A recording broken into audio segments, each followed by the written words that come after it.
کبھی جنگوں کا فیصلہ ٹینکس، جنگی جہازوں اور لڑاکا طیاروں سے ہوا کرتا تھا۔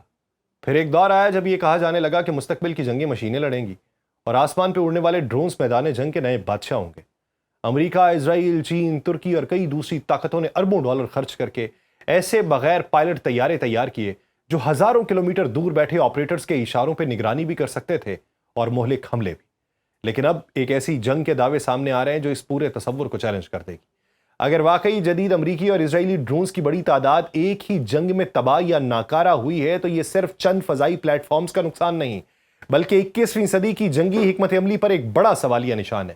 کیا مہنگے ترین ڈرونز اب بھی جنگ کا مستقبل ہیں، یا فضائی دفاعی نظام ایک بار پھر میدان میں اپنی برتری ثابت کر رہے ہیں؟ یہ سوال صرف ایران، امریکہ یا اسرائیل کا نہیں، دنیا کی ہر بڑی فوج اس وقت انہی سوالات کے جوابات تلاش کر رہی ہے، کیونکہ جو کچھ اس جنگ میں ہوا وہ آنے والے برسوں کی عسکری منصوبہ بندی، دفاعی بجٹس اور فضائی جنگ کے پورے تصور کو بدل سکتا ہے۔ آپ سب پر سلامتی ہو، میں یاسر رشید ہوں اور آپ دیکھ رہے ہیں سنو نیوز۔ ناظرین، ایرانی ذرائع یہ بتاتے ہیں کہ فروری سے اپریل 2026 تک جاری رہنے والی تقریباً 40 روزہ جنگ کے دوران ایران نے امریکی اور اسرائیلی ڈرونز کی ایک بڑی تعداد کو تباہ یا ناکارہ بنایا۔ ایرانی دعویٰ یہ ہے کہ مجموعی طور پہ 170 سے زائد ڈرونز مار گرائے گئے، جن میں امریکی MQ-9 ریپر، MQ-4C ٹرائٹن، اسرائیلی ہرمس 900 اور ہیرون TP جیسے جدید پلیٹ فارم شامل تھے۔ اگر یہ دعوے مکمل یا جزوی طور پر بھی درست ثابت ہوتے ہیں، جو کہیں نہ کہیں پہ ہوئے، کچھ تصاویر منظر عام پہ آئیں اور اب اس کے اوپر رپورٹس مرتب کی جا رہی ہیں، تو یہ جدید فضائی جنگ کی تاریخ میں ایک اہم باب شمار ہوگا۔ اس پوری جنگ کا سب سے دلچسپ پہلو یہ تھا کہ امریکہ اور اسرائیل نے ابتدا میں ڈرونز کو نسبتاً کم خطرے والے ہتھیار کے طور پہ استعمال کیا۔ منصوبہ یہ تھا کہ پہلے ڈرونز ایرانی فضائی دفاعی نظام کی پوزیشنز تلاش کریں گے، ریڈارز کو مصروف رکھیں گے، میزل لانچنگ سائٹس کی نگرانی کریں گے اور بعد میں لڑاکا طیارے یا دیگر ہتھیار حملہ کریں گے۔ یہ وہی حکمت عملی ہے جو گزشتہ 2 دہائیوں میں عراق، افغانستان، شام، لیبیا اور دیگر علاقوں میں کامیاب سمجھی جاتی رہی۔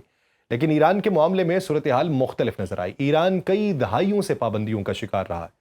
اسی وجہ سے اس نے روس یا چین کی طرح مکمل طور پہ درآمدی نظام پہ انحصار کرنے کی بجائے مقامی سطح پر فضائی دفاعی نظام تیار کرنے کی کوشش کی۔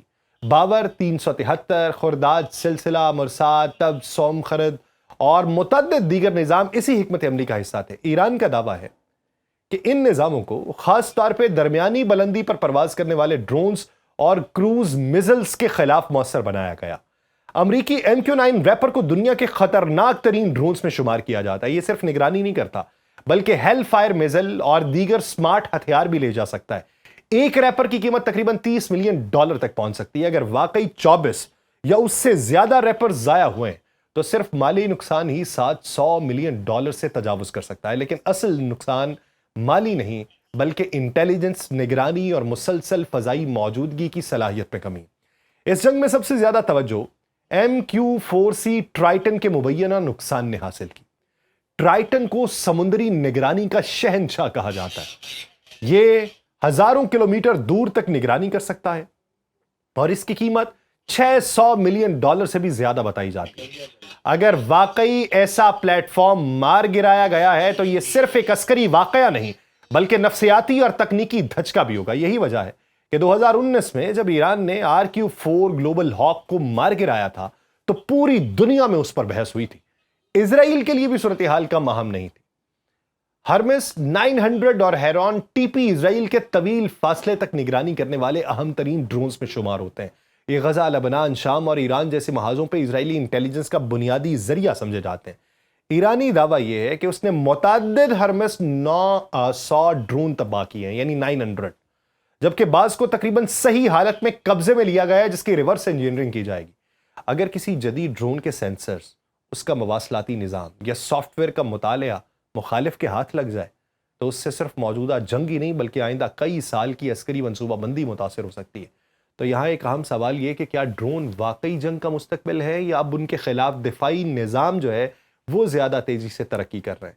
یوکرین جنگ، بحیرہ احمر کا بحران، ایران اسرائیل کشیدگی، اس نے یہ دکھایا ہے کہ سست رفتار یا درمیانی بلندی پر اڑنے والے ڈرونز کے خلاف جدید فضائی دفاع نسبتاً مؤثر ثابت ہو سکتا ہے۔ اس کے نتیجے میں دنیا اب اگلی نسل کے سٹیلتھ ڈرونز، AI سے چلنے والے خودکار حملہ آور نظاموں اور ڈرون سوارمز پہ کام کر رہی ہے۔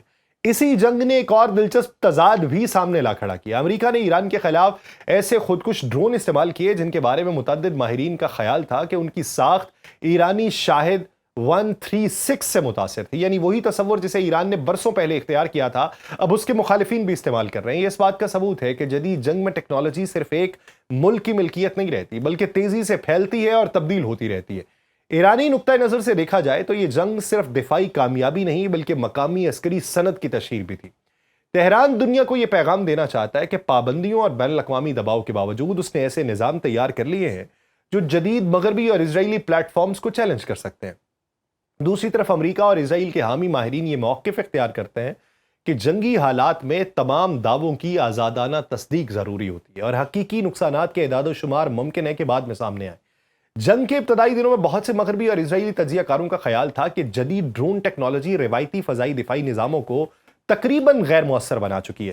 گزشتہ اگر ایک دہائی کی بات کی جائے تو اس میں امریکہ، اسرائیل، ترکی اور دیگر ممالک نے ڈرونز کو جنگی حکمت عملی کا مرکزی ستون بنا دیا تھا۔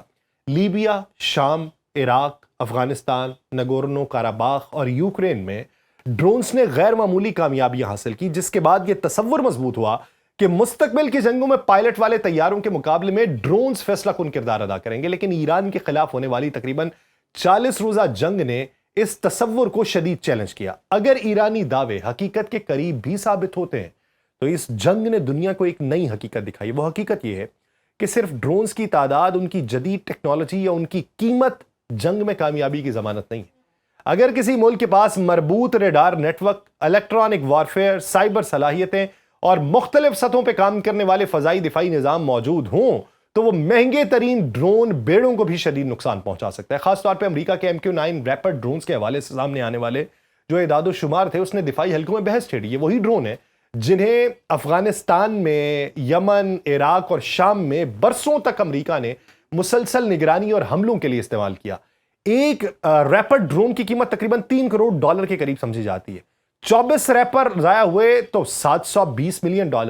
لیکن اصل سوال یہ ہے کہ نقصان کیا اصل سوال ہے یا کوئی اور؟ اصل نقصان انٹیلیجنس، نگرانی اور ہدف بندی کی صلاحیت میں کمی ہے، کیونکہ ایسے پلیٹ فارمز کی تیاری اور فراہمی میں کئی سال لگتے ہیں۔ اس سے بھی زیادہ توجہ حاصل کرنے والا واقعہ MQ-4C ٹرائٹن کا نقصان تھا۔ امریکی بحری نگرانی کے نظام کا انتہائی اہم اثاثہ $600 ملین کے قریب قیمت رکھنے والا پوری دنیا میں چند محدود تعداد کے ہیں۔